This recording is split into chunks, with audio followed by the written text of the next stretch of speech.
আসসালামু আলাইকুম। আশা করি সবাই ভালো আছেন। তো এই ভিডিওতে আমি টোকেন স্প্ল্যাশের অফার নিয়ে আলোচনা করব। অনেকেই জানেন না যে এই টোকেন স্প্ল্যাশ অফারগুলোতে কিভাবে জয়েন করতে হয়।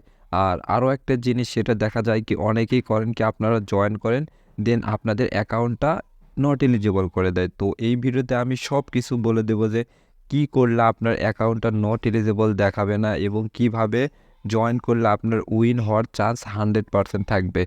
আর একটা জিনিস মাথায় রাখবেন, এই টোকেন স্প্ল্যাশের অফারগুলো থেকে কিন্তু আপনি যদি একটু টেকনিক খাতায় কাজ করেন তাহলে মিনিমাম পার অ্যাকাউন্টে $20 থেকে $200-300 পর্যন্ত কিন্তু কোপ দিতে পারবেন। তো ভিডিওটা সম্পূর্ণ দেখেন তাহলে সব কিছু ভালোভাবে বুঝতে পারবেন। বাইবিটের এই টোকেন স্প্ল্যাশে চলে আসলে আপনারা এরকম অনেকগুলো ইভেন্ট দেখতে পারবেন। এখানে একটা ইভেন্ট যদি আপনি ভালোভাবে বুঝতে পারেন তাহলে সবগুলো ইভেন্টে আপনি জয়েন করতে পারবেন। এবং আপনাদেরকে সিস্টেমটা আমি দেখায় দিই। তো ধরুন এখানে একটা ইভেন্ট চলে আসছে যে এখানে SAROS, এখানে আমি জয়েন নাও ক্লিক করব। তো এখানে দুইটা ইউজারের জন্য অফারটা দিয়ে রাখে, একটা ওল্ড ইউজার আর একটা হলো আপনার নিউ ইউজার। তো নিউ ইউজার যারা জয়েন করবে তারা কিন্তু এখান থেকে বেশি পরিমাণ এখানে আর্ন করতে পারে।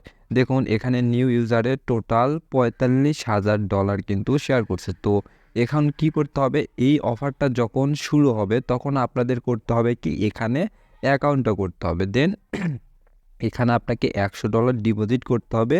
করার পর $2 কিংবা $1 দিয়ে আপনার সেখানে একটা ট্রেড করতে হবে, মানে এই টোকেনটা কিনতে হবে, তাহলে কিন্তু আপনি অফারের জন্য এলিজিবল হবেন। এখন কথা হলো যে কখন এটা করলে ভালো হয়। তো আপনারা একটা জিনিস শেয়ার করবেন, আমি কিন্তু যখন অফারগুলো আসবে তার আগে কিন্তু অবশ্যই আমি আমার টেলিগ্রাম গ্রুপে আপনাদেরকে জানা দেবো। এর জন্যে আপনারা অবশ্যই সবাই আমার এই টেলিগ্রাম গ্রুপে জয়েন হয়ে থাকবেন, কারণ যখন বাইবিটের এগুলো ইভেন্টগুলো আসবে আমি কিন্তু সবার আগে আমার এই টেলিগ্রাম গ্রুপে আপডেট দেব। তো একটা জিনিস এখন খেয়াল করবেন যে এই যে দেখুন ওপরে দেখুন এখানে রেজিস্ট্রেশন স্টার্ট লেখা আছে, তারপরে এখানে আছে যে সারস ডিপোজিট, তারপরে লিস্টিং আছে, তারপরে রেজাল্ট।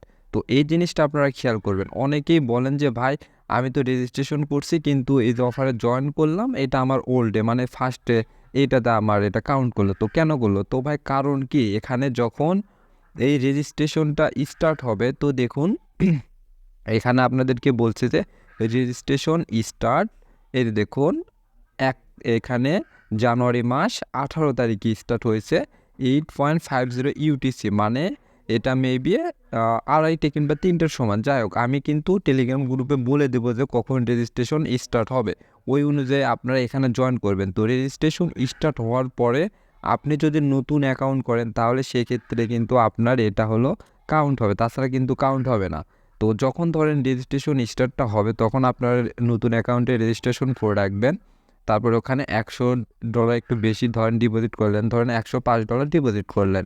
করার পর আপনারা করবেন কি ওইটা উইথড্র করে নিয়ে নেবেন। আর কিছু অ্যাকাউন্টটা মানে কিছু ডলার রাখবেন ওখানে $4-5, সেটা করবেন কি যখন লিস্ট হবে তখন ডেট করতে হবে। আর এগুলো প্রত্যেকটা অফার ফার্স্ট ধরেন 3,000 জনকে দেবে, তারপরে 4,000 জন কিংবা 1,500 জন এরকম দেবে, মানে ফার্স্ট যারা ট্রেড করবে। তো কথা হলো যখন এই যে লিস্ট হবে বা যে সারস লিস্টিং লেখা আছে বা ট্রেড যখন স্টার্ট হবে আপনাকে সাথে সাথেই মানে ট্রেড শুরু হওয়ার সাথে সাথে আপনাকে ট্রেডটা কমপ্লিট করে নিতে হবে, যেন আপনি হলো প্রথম 2,000 কিংবা 3,000 জনের ভেতর থাকেন, তাহলেই কিন্তু এখানে এলিজিবল হবেন। এখন কথা হলো অনেকেই ভাই এখানে আপনার ধরেন যে রেজিস্ট্রেশন করেন সবগুলো করার পর আপনার অ্যাকাউন্টটা কয়েকদিন পর নট এলিজিবল করে দেয়। তো নট এলিজিবল করার কারণ হলো শোনেন, এখানে কয়েকটা কারণ আছে।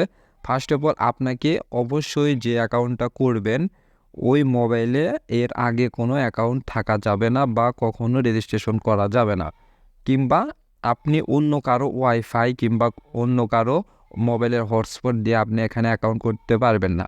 আর আপনি ধরেন একটা সিম দিয়ে যদি অ্যাকাউন্ট করেন, ধরেন অন্য একটা ফোনে একটা সিম দিয়ে ধরেন একটা অ্যাকাউন্ট করছেন, ওই সিম দিয়ে যদি আপনি অন্য একটা ফোনেও অ্যাকাউন্ট করেন তাহলে সেটা কিন্তু নট এলিজিবল করে দেবে। মানে একটা সিম দিয়ে একটা ডাটা প্যাক দিয়ে বা একটা নেটওয়ার্ক দিয়ে আপনি একটা অ্যাকাউন্টই করতে পারবেন। আর অবশ্যই আপনাকে এই জিনিসটা খেয়াল রাখতে হবে যে এই একটা আমার এই আগে যেন কোনো অ্যাকাউন্টটা না থাকে। আর আরেকটা জিনিস দ্বিতীয়ত সেটা হলো আপনি যেই অ্যাকাউন্ট থেকে $100 ধরেন ডিপোজিট করবেন, ওই অ্যাকাউন্টে মানে একটা অ্যাকাউন্ট থেকে করতে হবে। তো ওই অ্যাকাউন্ট থেকে ধরুন আমি বাইন্যান্স থেকে ডিপোজিট করব, তো আমি যদি এই বাইন্যান্স অ্যাকাউন্ট থেকে যদি আমি এর আগে অন্য কোনো অ্যাকাউন্টে ডিপোজিট করে থাকি, তাহলে কিন্তু ডিপোজিট নতুন একটাতে কাউন্ট হবে না বা নট এলিজেবল করে দেবে। সো আপনারা করবেন কি, আপনার বাইন্যান্সের যদি নতুন অ্যাকাউন্ট করবেন কি, বাইন্যান্স থেকে আগে ট্রাস্ট ওয়ালেট আছে, যে ট্রাস্ট ওয়ালেট আমাদের অ্যাপটা আছে, এই যে ট্রাস্ট ওয়ালেট, এখানে ট্রাস্ট ওয়ালেটে করবেন কি একটা অ্যাকাউন্ট আপনারা এখানে খুলে নেবেন। খুলে নেওয়ার পর ওই ইউএসডিটিটা ডাইরেক্ট এই ট্রাস্ট ওয়ালেটে আপনারা করবেন কি ডিপোজিট করবেন। তো এখানে ডিপোজিট করার পর এই ইউএসডিটিটা এই ডিপোজিট যে করলেন নতুন অ্যাকাউন্টে, এটা থেকে করবেন কি যে নতুন বাইবিটের অ্যাকাউন্টটা করবেন, ওইটাতে ডিপোজিট করবেন। মানে আপনাদেরকে ডিপোজিট উইথড্র সব কিছু নতুন অ্যাকাউন্টের জন্য নতুন নতুন ডিভাইস কিংবা নতুন অ্যাকাউন্টটা ইউজ করতে হবে, তাহলে কিন্তু আপনার অ্যাকাউন্টটা এলিজেবল থাকবে, না হলে কিন্তু এরা নট এলিজেবল করে দেবে। তো এই ছিল আর কি এখানে আপনার অ্যাকাউন্টের অল ডিটেলস। আর সবার কাছে রিকোয়েস্ট, যারা এখনও টেলিগ্রাম গ্রুপে জয়েন করেননি তারা কিন্তু এখানে জয়েন করতে পারেন। আমি ভিডিও ডেসক্রিপশন বক্সে আমার টেলিগ্রামের লিঙ্কটা দিয়ে রাখবো, আপনারা ওখানে ক্লিক করে এখানে জয়েন হবেন। এখানে কিন্তু প্রতিনিয়ত ভালো যেগুলো সাইট বা অফারগুলো আছে আর যেগুলো আসবে আমি কিন্তু সেগুলো এখানে দিয়ে রাখি। সো ধন্যবাদ সবাইকে।